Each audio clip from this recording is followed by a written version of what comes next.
Rejoice Ministries.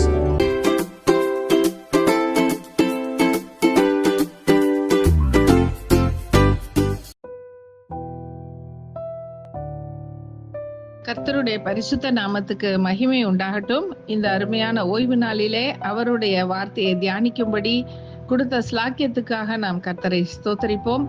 கர்த்தாவே, உம்மை நன்றியோடு துதிக்கிறோம் ராஜா. அப்பா ஆண்டவரே, இந்த வேளையிலையும் அநேகர் ஆண்டவரே சபைக்கு போக முடியாத பட்சத்துல இந்த வசனங்களை கேட்டு அவங்க மனசுல ஒரு நிம்மதியும் சந்தோஷத்தையும் கொடுங்க, ஆரோக்கியத்தை கொடுங்க. உம்முடைய தெய்வீக பிரசன்னத்தை அவங்க உணரும்படிக்கு கிருபை தாங்க. இந்த நாள்ல நாங்க தியானம் செய்ய போகிற பகுதியை கர்த்தர் தாமே ஆசீர்வதித்து கொடுங்க. இயேசுவின் நாமத்தில் கேட்கிறோம் நல்ல பிதாவே, ஆமென்.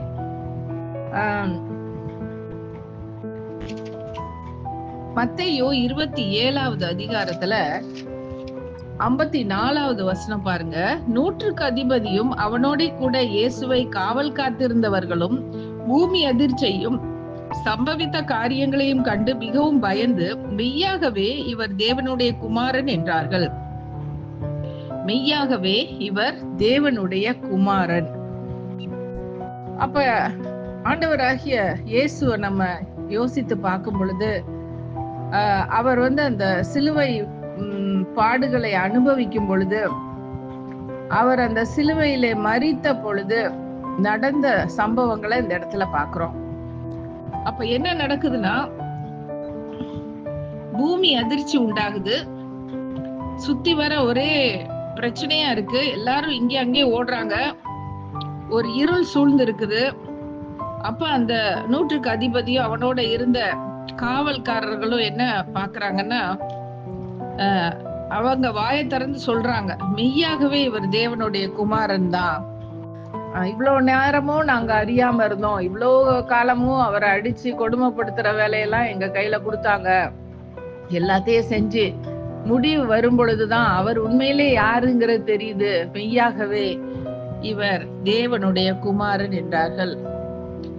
இயேசு கிறிஸ்து இறுதியாக சாகிற சமயத்துல அவர் சத்தமிட்டு அவர் சொல்லுகிற ஒரு காரியம் பாருங்க. இது மத்தேயு 27ஆம் அதிகாரத்துல 50வது வசனத்துல பார்க்கலாம். இயேசு மறுபடியும் மகா சத்தமாய் கூப்பிட்டு ஆவியை விட்டார். இந்த ஒரு காரியம் எப்படின்னா, அவர் தன்னுடைய வழிகள் எல்லாத்தையும் அவர் தாங்கி கொண்டவராக, அவர் கடைசி மட்டுக்கும் அவர் மிகுந்த ஒரு பலத்தோடு கொடுத்த ஒரு பலத்தோடு அவர் இருக்கிறத நம்ம பாக்குறோம். நம்ம எப்போதும் பார்ப்போம், இறுதியில ஒரு மனுஷன் சாக போறான்னு சொன்னா அவனோட குரல் எல்லாம் மிகுந்த ரொம்ப கம்மியா போயிடும். குரல் சத்தமே வராது. வாய்க்குள்ளேயே எதையோ முணங்கிட்டு சாகுற மாதிரி கிடப்பாங்க. ஏன்னா அவங்க அவ்வளவு தூரம் அந்த வலியிலையும் வேதனையிலும் சிக்குண்டு தவிக்கிறனால அவங்களுக்கு சத்தமா பேச முடியாது. ஆனா இயேசு கிறிஸ்து இந்த இடத்துல அவர் சத்தமா தன்னுடைய முகத்தை ஆண்டவருக்கு நேரா பார்த்து அவர் சொல்றது என்னன்னா, முழு சத்தத்தோடு மறுபடியும் மகா சத்தமாய் கூப்பிடுறார். முழு ஸ்ட்ரென்த், ஃபுல் ஸ்ட்ரென்த்தோட அவர் ஆண்டவரை கூப்பிட்டுட்டு அப்படியே ஆவியை விட்டாருன்னு சொல்லி பாக்குறோம். இப்ப அவர் ஆவியை விட்ட உடனே என்ன நடக்குதுன்னா, அந்த திரைச்சீலை அதே டைமுக்கு 2ஆ கிழியுது. அந்த பெரிய ஒரு ஆலயம், அந்த எருசலேம்ல நகரத்துல பாத்தீங்கன்னா அந்த ஆலயம் மகா பெருசா கட்டியிருக்காங்க. அந்த ஆலயத்தின் திரைச்சீலையே எத்தனையோ மீட்டர் நீட்டத்துக்கு அந்த திரைச்சீலை துணி, அந்த கர்டன் தொங்கிட்டு இருக்கு. மேல இருந்து கீழே வரைக்கும் தொங்குது. அப்ப அங்க பாத்தீங்கன்னா ஒரு பெரிய earthquake, நிலநடுக்கம் வருது. அங்க இருக்கிற கல்லுகள் எல்லாமே அகண்டு போகிறத பாக்குறோம். இந்த காரியத்தை மத்தேயு 27ஆம் அதிகாரம் 51ஆம் வசனம் நான் வாசிக்கிறேன். அப்பொழுது தேவாலயத்தின் திரைச்சீலை மேல் தொடங்கி கீழ் வரை 2ஆக கிழிந்தது, பூமியும் அதிர்ந்தது, கண்மலைகளும் பிளந்தது. அப்ப சுத்தி வர இருக்கிற சீனை பாத்தீங்கன்னா ஒரே குழப்பமா இருக்கு. அங்க பெரிய 2ஆ கிழியுது, பூமி அதிர்ச்சி அந்த டைம்லயே உண்டாகுது. அந்த நேரத்துல தானே கண்மலை எல்லாம் ஆண்டவர் வெடிக்குது.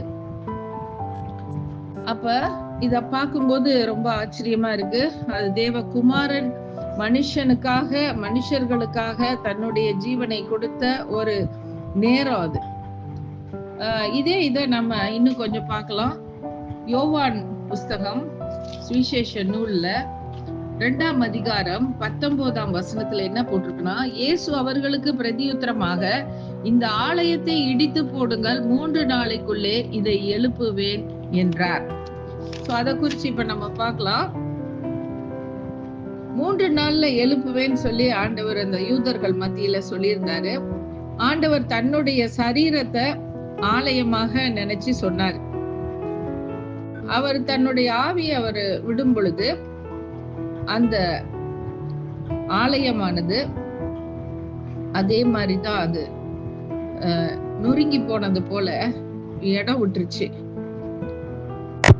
அந்த திரைச்சீலை 2ஆ கிழிந்ததுதான் அந்த ஆலயத்துக்குள்ள நடந்த ஒரு காரியம். அததான் அவர் தன்னுடைய ஆவி பிரியும் பொழுது அதை தன்னுடைய சரீரமாக சொல்லி அவரு அந்த இடத்துல நினைச்சு சொல்றாரு.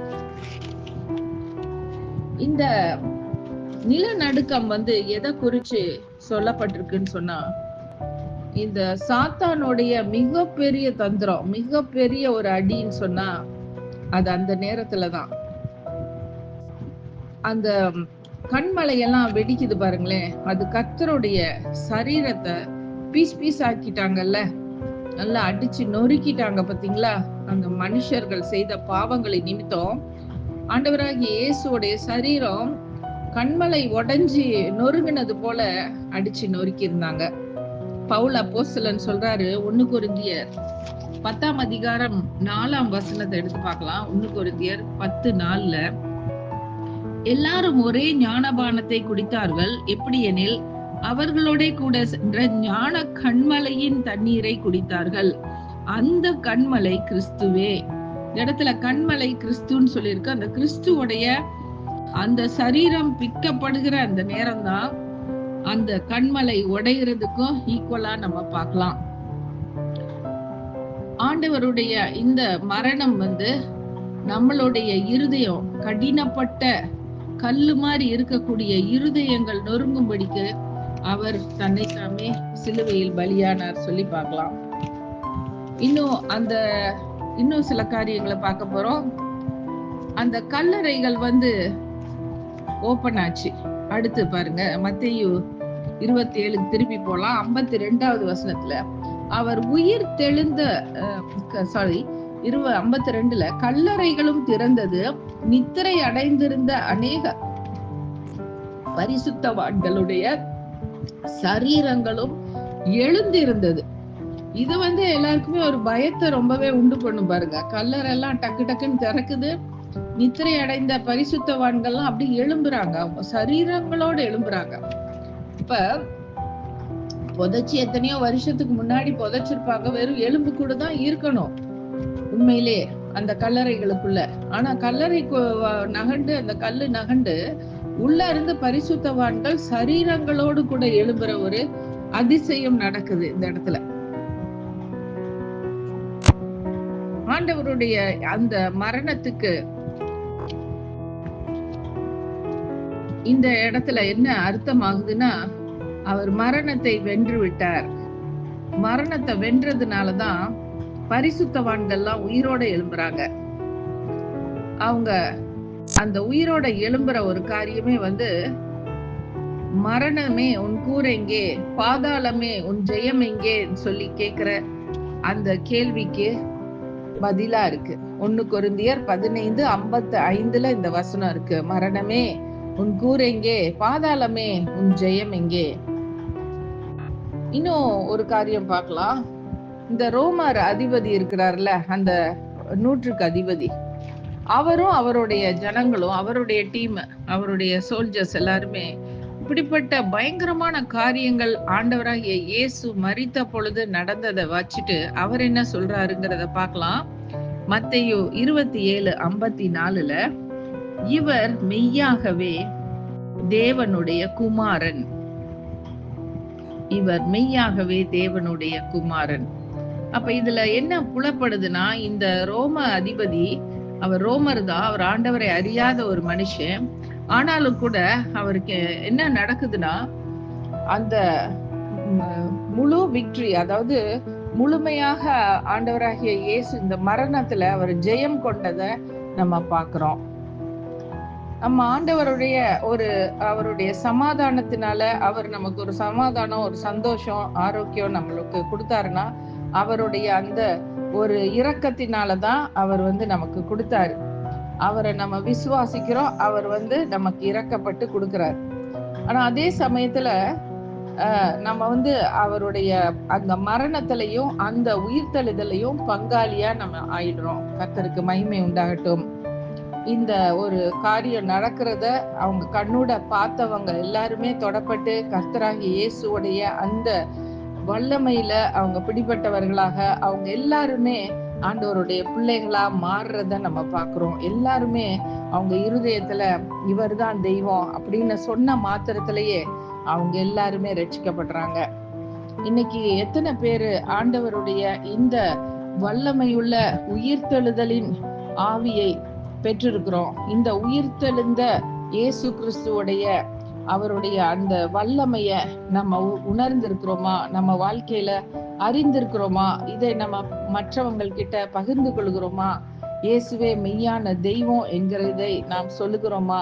இதெல்லாம் நம்மளுடைய வாழ்க்கையில நடக்க வேண்டிய காரியங்கள். இன்னைக்கு ஒரு படம் போட்டு காட்டின மாதிரி உங்ககிட்ட நான் நிறைய காரியங்களை சொன்னேன். ஆண்டவராகிய இயேசு மரித்த சமயத்துல என்னென்ன சுத்தி வர நடக்குது அதை பார்த்து அவங்க ஆச்சரியப்பட்டு மெய்யாகவே இவர் தேவனுடைய மகன், குமாரன் சொல்றாங்க. அது மாதிரிதான் இன்னைக்கு நம்மளுடைய வாழ்க்கைய பார்த்து மெய்யாகவே இவங்க தேவனுடைய பிள்ளைகள், கிறிஸ்து இயேசுடைய பிள்ளைகள்னு நம்மளை கொடுத்து புற ஜாதிகரான மக்கள் சாட்சி சொல்லணும். அப்படிப்பட்ட ஒரு சாட்சியுள்ள வாழ்க்கையை நாம் வாழ வேண்டும். நாம் ஜெபிக்கலாம். நல்ல ஆண்டவரே, இந்த காலை வேளையிலும் அப்பா உங்களுடைய சமூகத்துல இருந்து நாங்கள் அந்த சிலுவை காட்சியை நாங்கள் கண்டு, அந்த சிலுவையிலே நீர் மரித்த அந்த நேரத்திலே நடந்த அந்த பூமி அதிர்ச்சி, அந்த கண்மலைகள் வெடிக்கிறது, அந்த திரைச்சீலை 2ஆக பிரிகிறது, அந்த இருள் சூழ்ந்த ஒரு சம்பவம், ஆண்டவராகிய இயேசு தன்னுடைய ஆவியை விடுகிற நேரம், அவர் மகா சத்தமாய் பேசுகிற அந்த காரியம் எல்லாவற்றையும் நாங்கள் இந்த நேரத்துல தியானித்து பார்த்தோம் அப்பா. இப்படிப்பட்ட ஒரு பயங்கரமான ஒரு சூழ்நிலையிலும் கர்த்தருடைய ஆவியானவர் அந்த இடத்திலே மகிமைப்படுவதை நாங்கள் பார்க்கிறோம். ஆண்டவர் சொன்ன ஒவ்வொரு வார்த்தையும் நிறைவேறிற்று என்பதை நாங்கள் உணர்ந்தவர்களா இந்த வேளையிலும் நாங்கள் எங்களை முற்றிலுமாக உங்களுடைய சமூகத்திலே அர்ப்பணிக்கிறோம் ராஜா. எங்களை எடுத்து பயன்படுத்துங்கப்பா. ஆண்டவரே, நாங்கள் உமக்கு என்று சாட்சியாய் ஜீவிக்க எங்களுக்கு அருள் புரிங்க அப்பா. ஆண்டவரே, பிறருக்கு முன்னாடி ஆண்டவருடைய மகத்துவமான வல்லமையை எடுத்துரைக்க கிருபை தாங்க அப்பா. ஞானமாய் பேச கிருபை தாங்க. இயேசு எப்படி வல்லமை உள்ள ஒரு தெய்வம், வானத்தையும் பூமியும் ஒரு நொடி பொழுதிலே உண்டாக்கின கர்த்தர், அவருடைய நாமம் எல்ஷடாய் என்கிற சர்வ வல்லமை உள்ள கர்த்தர். அப்படிப்பட்ட ஒரு தெய்வத்தை வணங்கி கொண்டு இருக்கிறோம், சேவித்து கொண்டு இருக்கிறோம். அவருக்கு துதி பாடல் ஆராதனை செய்து கொண்டிருக்கிறோம். ஆனா நம்ம உண்மையிலேயே வாழ்க்கையில தான் நம்ம பிரதிபலிக்க முடியும். நம்ம என்னதான் நம்ம வாயால ஆண்டவரை பத்தி சொன்னாலும் நம்மளுடைய வாழ்க்கையை பார்த்துட்டு இருக்கிறாங்க. நம்ம வாழ்க்கையில எப்படி வாழுகிறோம், ஆண்டவருக்கு ஏற்ற ஒரு வாழ்க்கை செய்கிறோமா, அவருக்கு பிரியமான ஒரு கிறிஸ்தவ மகனாக இருக்கிறோமா என்பதுதான் முக்கியம். இந்த காலை வேளையிலே அவருடைய திருநாமத்தை உயர்த்துகிறோம், பிரஸ்தாபப்படுத்துகிறோம், வாழ்த்துகிறோம், புகழுகிறோம், போற்றுகிறோம். கர்த்தாமே ஒவ்வொருவரையும் ஆசீர்வதிங்க. இன்னைக்கு அவங்க ஒரு காட்சியை பார்த்தது போல இயேசு கிறிஸ்து அந்த மரித்து போகிற அந்த காட்சியை கண்ணு முன்னாடி நாங்கள் பார்த்தோம் ஆண்டவரே. அந்த காட்சியை பார்த்த பிறகு யாராலும் ஆண்டவரே இயேசு கிறிஸ்து மெய்யான தெய்வம் இல்லை என்று சொல்லவே முடியாது. அப்படி உள்ள காரியத்தை நீங்க இந்த நாட்கள்ல நாங்கள் தியானிக்கும்படிக்கு எங்களுக்கு கொடுத்த கிருபைக்காக நன்றி, கோடான கோடி நன்றி. தொடர்ந்து இந்த வார்த்தைகளை நாங்கள் மறுபடியும் வீட்டுக்கு சென்று வாசித்து தியானித்து உங்களுடைய நாமத்தை மகிமைப்படுத்த கிருபை தாங்க. இயேசுவின் நாமத்தில் கேட்கிறோம் நல்ல பிதாவே, ஆமேன், ஆமேன்.